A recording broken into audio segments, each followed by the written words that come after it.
Hey friends, welcome to Rouse Rising. My name is Katie, and in today's video we're gonna cook up a whole bunch of meals made from scratch. We're gonna make some potato leek soup because the weather has taken a turn.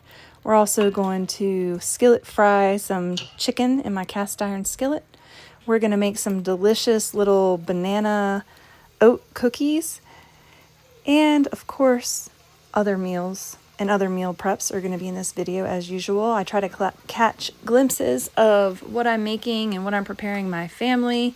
We keep it pretty simple around here, and a lot of my cooking has been happening earlier in the day, earlier in the mornings, because as the day goes on, my back gets so tired, it's tough for me to stand and do all of that. So we're still doing the brunt of our housework and chores and everything in the mornings, especially cooking. And if I can get something started in a slow cooker or get something going just in general, something that we can reheat later on, it makes life so much easier if I can just knock it out first thing in the morning. It also depends on the workload for my homeschool kids, what all they have to do, and if their dad is here to help. But I find if I don't make food in the morning for lunch and dinner, or at least start preparing it, then I am frazzled trying to figure out what on earth are we going to eat? How am I going to make this? I've got so much to do to at the end of the day. It becomes quite a challenge as the day goes on. So I encourage you to meal prep early in the day if you can. Typically when I start meal prepping, I will start after breakfast, after I get the kids started on their assignments, and I'm already thinking about lunch. And sometimes I'm even thinking about dinner. But on this day, I know that I've got fresh baked bread for lunch. And then if I can get this soup going, we can have some soup for lunch. If not, we can have it for dinner.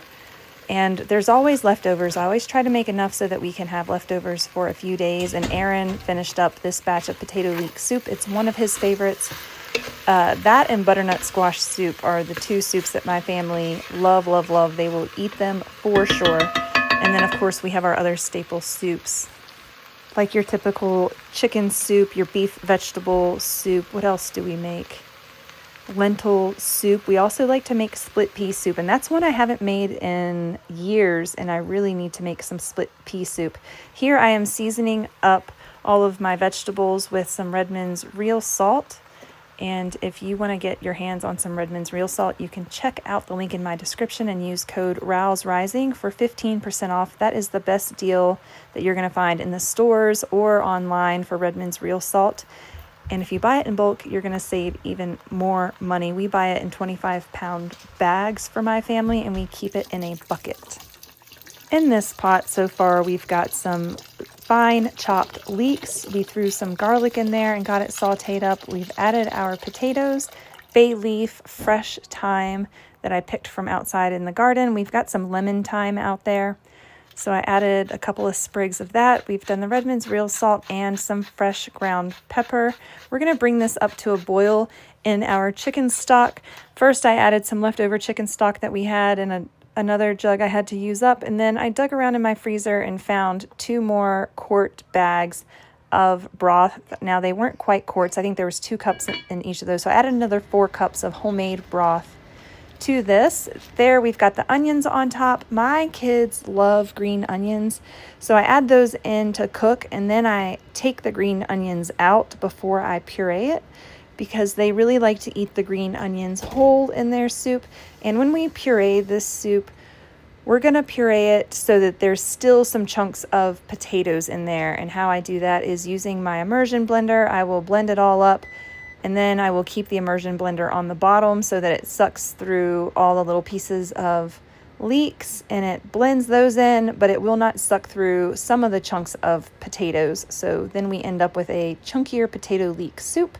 We like to have those little bites in there, but if you want to, you can puree it all the way up into a nice soupy puree to the consistency that you like. If you want to add more potatoes and have a thicker soup, add more potatoes. If not, and you like it a little on the thinner side, you can just have more broth. And I think this soup ends up being a little bit more thin than I usually make. I think the extra broth in there thinned it out just a little bit, but it did turn into a delicious creamy soup. And like I said, we had leftovers for a couple of days that we were able to eat. The final additions to this soup are up to you to decide if you want to add them. I did add some heavy whipping cream to this. And then on top, some of the family, the bowl I'm going to make for Aaron, for instance, he's going to have cheese and sriracha on top of his. And everybody else is going to have a sprinkling of cheese. You can also top it with some bacon, sour cream, a dollop of sour cream, cheddar cheese, whatever you like on your potatoes. You can make it like a baked potato soup bowl. It's yummy.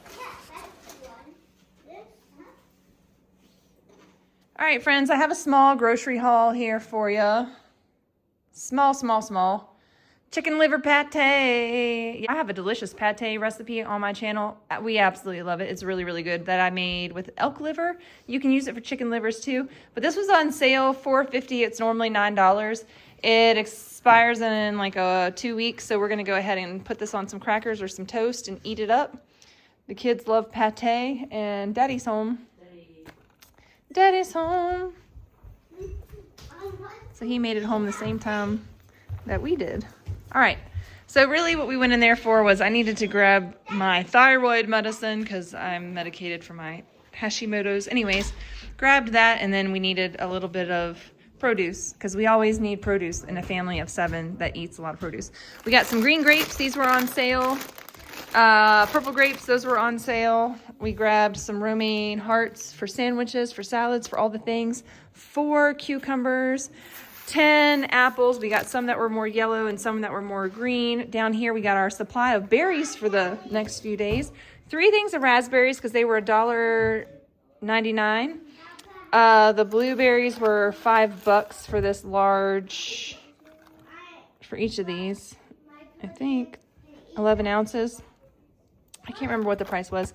All the berries were on sale. And then we grabbed more blackberries because we've been making cornbread and putting blackberries in it, and it is so good. So we definitely are going to do that. We got some pie crust back here to make some easy pies. I'm going to make quiche this weekend. My birthday's coming up and I don't want to make breakfast, so I'm going to pre-bake quiche tomorrow for that. 2 things of probiotic whole milk yogurt from Nancy's. It's vanilla flavored one. Grabbed some almond creamer with caramel flavor in it. Heavy whipping cream, that's really good. On the cornbread blackberry cake. Some celery because we were out. We need that for soups and all the things. And then the kids like these cheddar rolls and then the jalapeno cheddar rolls. They're going on a bike riding trip tomorrow, so I didn't have time today to bake bread. I didn't get it done, so we're going to give them those tomorrow to take with them. And then crackers, we just grabbed them. Those were quick and easy. And we're going to put the pate on those. And that's what the kids are going to have right now with some potato leek soup. And everything here, it was really expensive. I can't believe how much groceries cost. $118. And we got, what, 3 times that much the other day for $2.50. Anyways, that's our grocery haul. Aaron said I needed to film my outfit, so this is what we got going on. This is how we go in public. He's a golf pro. I'm just pro at life, basically. Yes, I'm a golf pro, you're a pro. I got my flannel on, I got my undershirt. Wait, hold on. I got my tank top. I got my long sleeve undershirt. I got my flannel on, and it's like a real thick, good flannel. Then I have my wool sweater and my Free People satchel purse, crossbody bag. And this came from Target. So Esso brand, maybe? I think that's Target brand. I'm not sure. My Gail, my dad's wife, sent that to us. So like that. And then this is Kara T wool sweater from Backcountry, USA. So yeah. And the pants are Goodwill. Boots. Danners. I've got my little ones home with me right now, and Annika just carried in all this wood over here. And we are starting our first fire of the season. Slowly but surely, we're going to get it going and get this house warmed up because it's definitely in the 30s, the low 30s at night. Mount Bachelor is covered in snow. And Everybody's out riding bikes today. It's a rainy, dreary day. We woke up to frozen rain this morning, and definitely time to get a fire going. So that's what we're gonna do for the first time this year and get this house warmed up because we cannot get warm. It's cold and we've got the heat blasting. We have electric heat and it's not very warm. So, gonna get it going.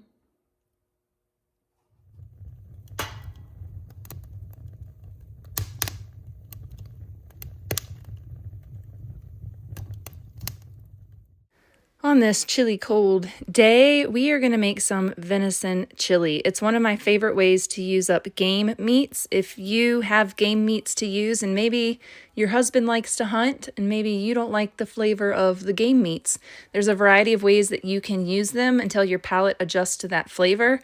And some of my recommendations would be using the game meat for chilies, using it for meatloafs, sloppy joes, taco meat, burgers, of course. If you need to heavily season your burgers, we like ours with onion powder, garlic powder, salt, and pepper. That makes a delicious burger. But I started to eat game meats consistently about 15 years ago. Actually, when we lived in the UK, we were able to purchase a variety of venison from the butchers there, and that's when we started. And then when we moved back stateside, Aaron got into hunting, and then that's when we started having more game meats available to us, elk and deer. And then we went on to raise some livestock on our little homestead where we raised pigs, and we also had chickens. But now we are living in a totally different area, totally different lifestyle, so things have changed a bit. We did bring the last of our game meats with us, and that supply is steadily dwindling. Because of my spine surgery, we missed out on hunting season this year. And with Aaron's new job and all that he had going on, he wasn't able to get away and hunt either. We bought our tags, and then we weren't able to break free from all of our things that we got involved in this year with the kids mountain biking and all of that. It's just taken up a lot of our time. Our priorities have definitely shifted since we've moved, and that is something that I'm adjusting to. Just the whole FOMO, the missing out on hunting season and all of that. Life is just looking different right now, and that's okay. We are going to make this delicious venison chili and reminisce on days gone by when we would spend time in the woods hunting as a family. Those days are going to be back. It just wasn't in the cards for us this year. Sometimes I think that's one of the biggest things that I've struggled with.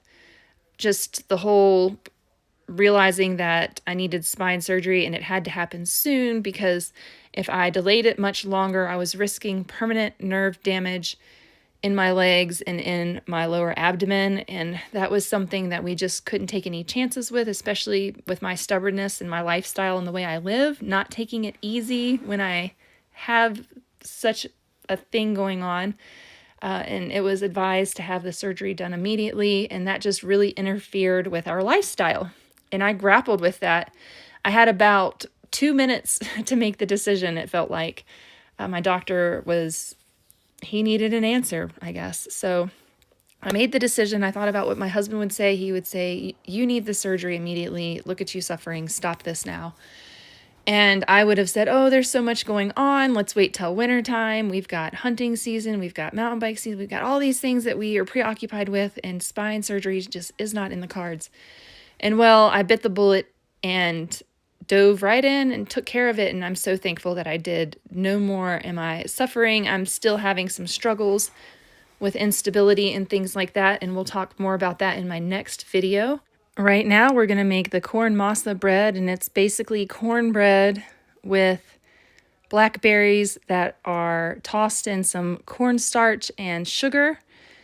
And this is a really good recipe. Just look up online, and honestly, what I should do is I need to bring back my blog and write out these recipes and share them with you on my blog, so stay tuned. I need to get back to that. Homeschooling 5 kids has just taken up all of my brain space, and I stopped writing on my ROWESRISING.com blog. But if you want to go check it out, there are some recipes over there. But this is cornbread, and if you have corn masa, you can substitute the corn masa. It makes the flavor much more, I don't know how to describe it, much more rich. But I basically make a cornbread substituting corn masa. It's part all-purpose flour, part masa, and I add a little bit of vanilla. You're going to see that's an afterthought. I should have added it with all my liquids. I did not. I forgot, and I'm going to add that in just a minute.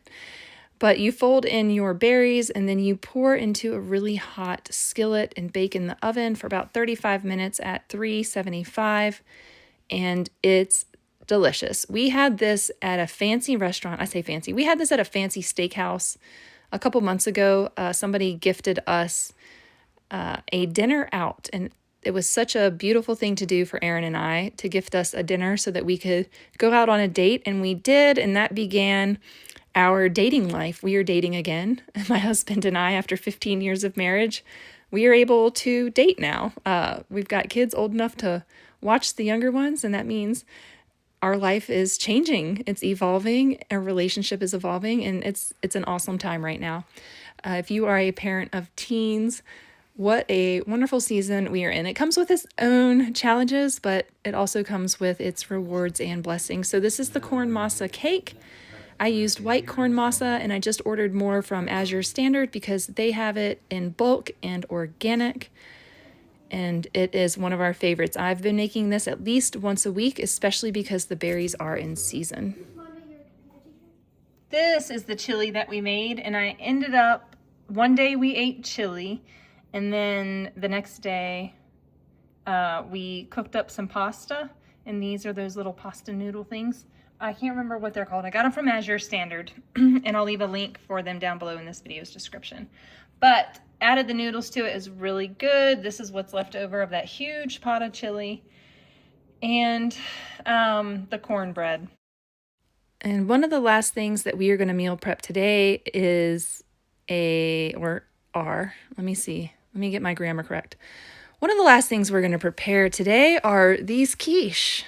These delicious spinach, bacon, cheddar quiche, because those are the ingredients that I have, and I need to use this spinach up before it rots in my produce drawer. So we're going to make this, and I had intended and mentioned earlier in the video that I was going to make quiche before my birthday. That didn't happen. These quiche were made the day after my birthday, which was still all right. We made it through the day. We made it through my birthday. Nobody starved.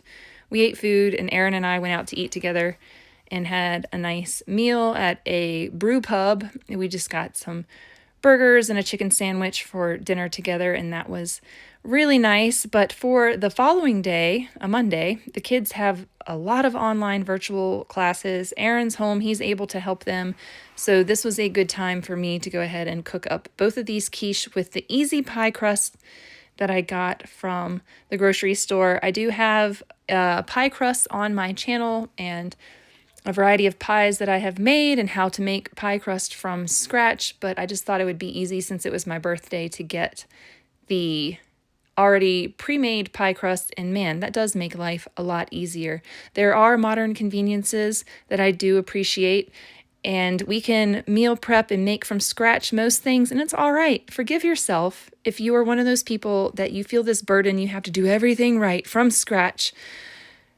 Remove that burden and enjoy some of the modern conveniences in life. It is okay. Everything in moderation. It's okay to use these pie crusts. They do cause a little bit of inflammation because of, I don't know what they use in the pie crust. But for me, compared to homemade pie crust, they do cause a little bit of inflammation. That's why I tend to make most things from scratch. But because seasons of life change and we're all we've all got things going on in life, I just want to say, do not burden yourself with the thought that you have to do everything perfectly from scratch. I was there. Look back on my channel 5 years ago.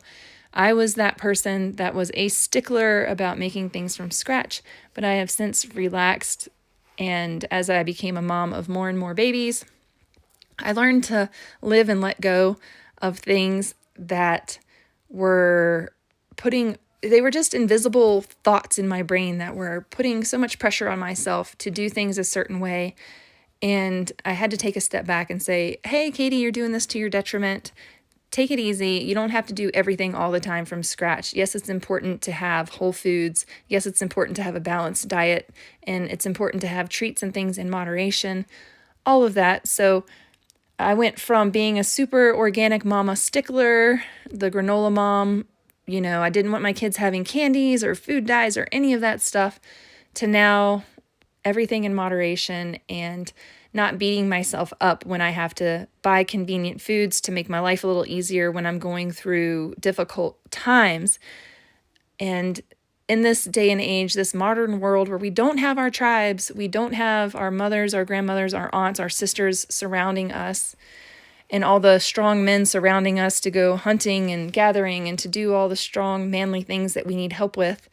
These days in this modern world, we are one man, one woman, fighting for survival every day, but not really, because we're not living in the woods in a cave, but we are living a modern life devoid of that community, of that tribe, and not all of us choose to live that way or have made a life that is like that, but Aaron and I have definitely made a life where we don't have a tribe at this time, and that's always made our life a little bit more challenging. For the last 15 years that we've been together, we haven't lived near family. It's just been he and I taking care of our babies, no matter the weather, no matter the storm. And it's definitely made us strong and resilient, and it's been challenging. So now I try to look at it and say, it's okay, give yourself grace. It's okay to not do everything perfectly from scratch. You're doing it. You're preparing meals for your family. You're showing up every single day. And for me, that is most important. And here comes the snow. We're over 4,000 feet above sea level, so we are going to get snow earlier than some places. And I got my first ever snowflake. I got it. I got one. You got one on your head. I know, they're big old chunky snowflakes. Oh, look, we have a deer friend.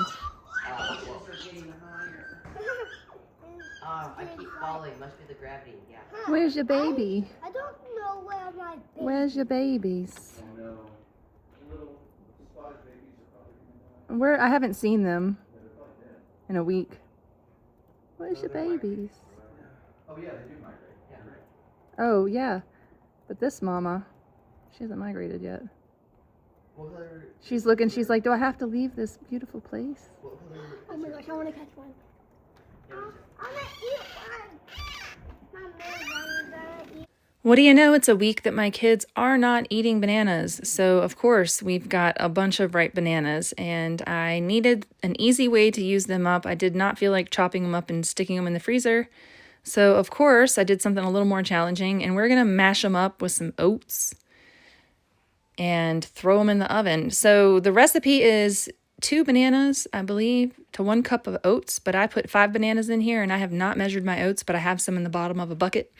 So we're just going to dump what's left into, well, not the bottom of a bucket, the bottom of my kitchen container. I need to check to see if I have any more oats in the bucket.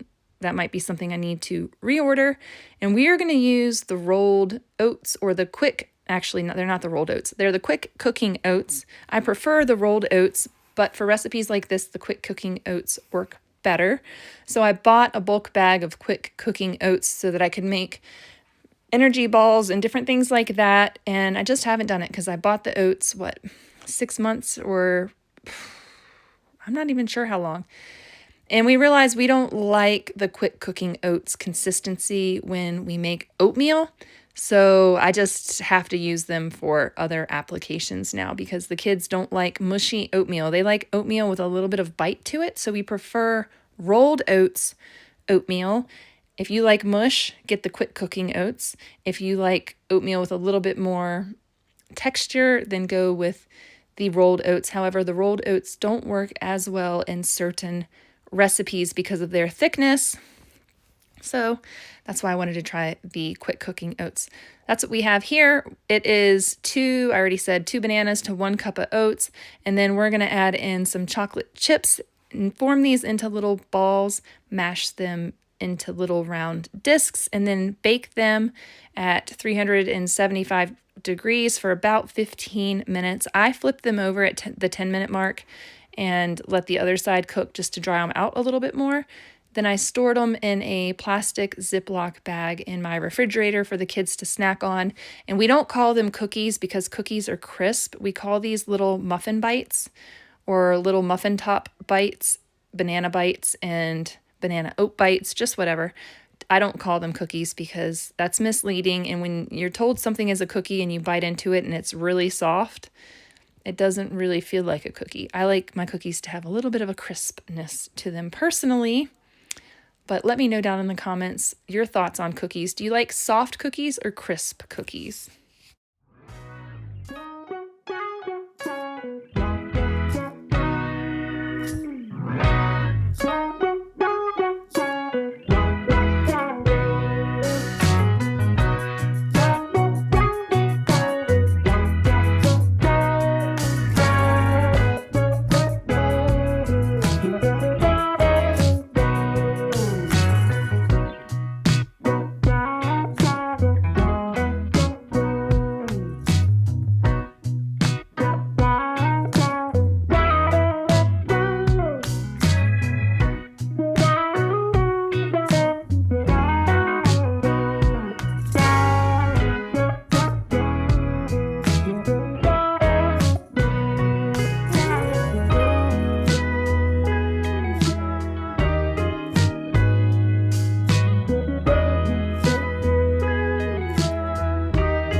Draw.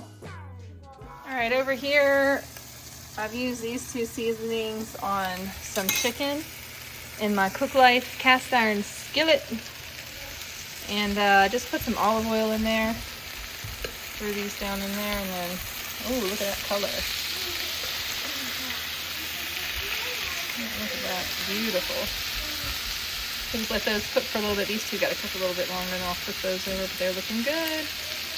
Skillet fried chicken. Yummy. Turns out nobody was hungry. Well, a couple people ate some chicken. 2 people ate chicken. So we have it in this container. They're going to come home from mountain biking here in just a few minutes and probably eat this.